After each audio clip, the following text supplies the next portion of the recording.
हमारे बीच आदरणीय मुकेश नायक जी, राजीव सिंह जी और हमारे मीडिया विभाग के तमाम सभी साथीगण हैं, उन सब का भी मैं धन्यवाद करती हूँ और आप सबका बहुत बहुत स्वागत करती हूँ, धन्यवाद करती हूँ कि आप आज इस पत्रकार वार्ता में बातचीत के लिए यहाँ पर आए हैं और छोटे से नोटिस पर आप सब यहाँ पर आए।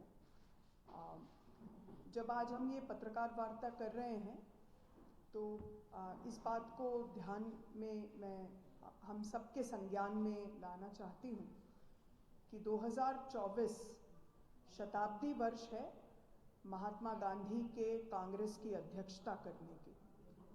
इसी वर्ष 1924 में 100 साल पहले महात्मा गांधी ने बेलगाम कांग्रेस में कांग्रेस की अध्यक्षता स्वीकार की थी और जो उन्होंने हम सबको एक जंतर दिया है वही हम सबकी पॉलिटिक्स की धुरी है।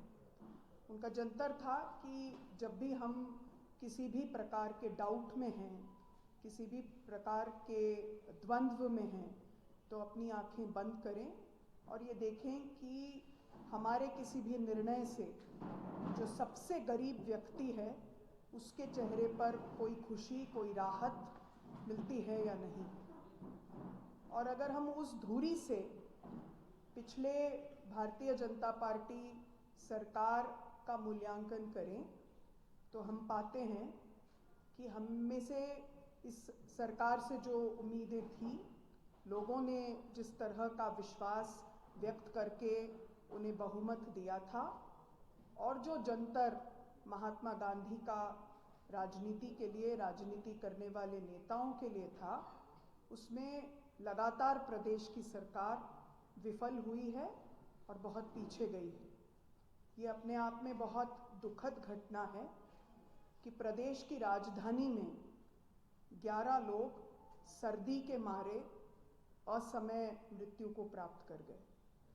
ये अपने आप में बहुत दुखद है कि कुछ बच्चे अपनी एक गुल्लक में थोड़े पैसे इकट्ठा करते हैं, भारत जोड़ो यात्रा में जाकर एक युवा नेता से, जो आज हमारे देश के विपक्ष के नेता भी हैं, उनको वो भेंट करते हैं और वो बच्चे और उन जैसे और बच्चे भारत जोड़ो यात्रा की समाप्ति पर श्रीनगर भी पहुँचे।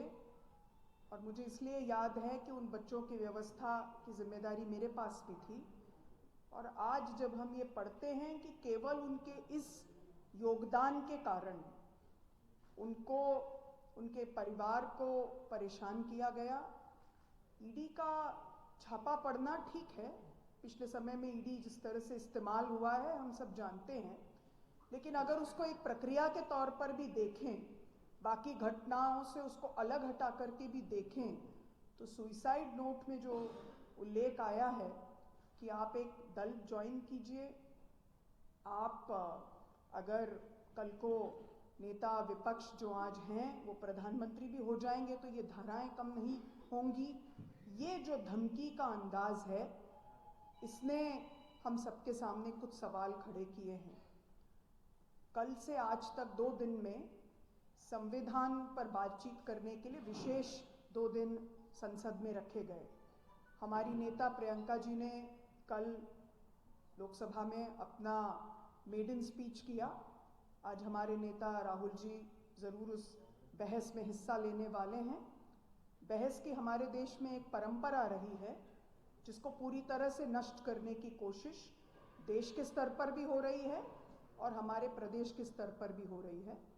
और जब संसद पर संविधान को लेकर बातचीत हो रही है, तब अगर हमारे प्रदेश में अलग अलग स्वायत्त संस्थाओं का इस्तेमाल सत्तारूढ़ दल अपनी सत्ता को मजबूत करने के लिए और विपक्ष की आवाज़ को दबाने के लिए, आम लोगों की आज़ादी को दबाने के लिए करती है, तो ये बहुत सोचने वाली बात है और इसीलिए इस पत्रकार वार्ता का खास हमारे लिए मायने हैं।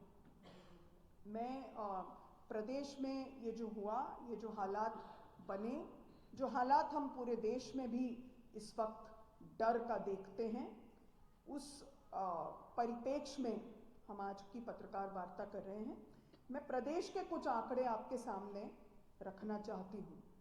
हमारे प्रदेश कांग्रेस के अध्यक्ष ने ये सवाल उठाए हैं।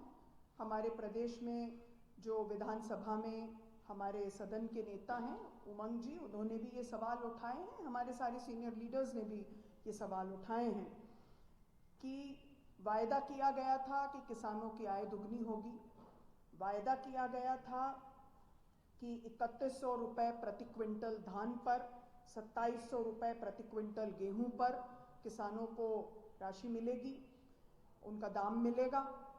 ये वायदा किया गया था कि अन्य फसलों को भी उसके साथ न्यूनतम समर्थन मूल्य में वृद्धि करके उसमें खरीद की जाएगी, जिस पर आज हम देखते हैं कि कोई कदम नहीं उठाया गया। अतिवृष्टि के कारण फसलें चौपट हुई, मक्के की, सोयाबीन की। मैं खुद उसी क्षेत्र से आती हूँ जहाँ पर सबसे ज़्यादा सोयाबीन की फसल होती है। सब जगह अतिवृष्टि के बावजूद किसानों को मुआवजा नहीं मिला। तो मुझे याद आता है कि जब 15 महीने की हमारी पार्टी की कमलनाथ जी मुख्यमंत्री थे और सरकार थी, तब हमारे ज़िले में 100% दोनों जिलों में नुकसान हुआ और वहीं पर मुख्यमंत्री रहते हुए कमलनाथ जी ने कहा कि किसानों के खाते में मुआवजे की रकम सीधे डलनी चाहिए। तो ये एक अंतर दिखाई देता है तब, जबकि ये अपने आप को किसानों की सरकार कहते हैं। दूसरी बात, कुछ आंकड़े हैं मेरे पास जो बहुत दुखद हैं, क्योंकि हम सब इस प्रदेश के हैं। आप लोगों के माध्यम से भी मैं इन तथ्यों को सबके सामने रखना चाहती हूँ। आज पूरे देश में जहाँ पर शिशु मृत्यु दर की औसत शिशु मृत्यु दर का राष्ट्रीय औसत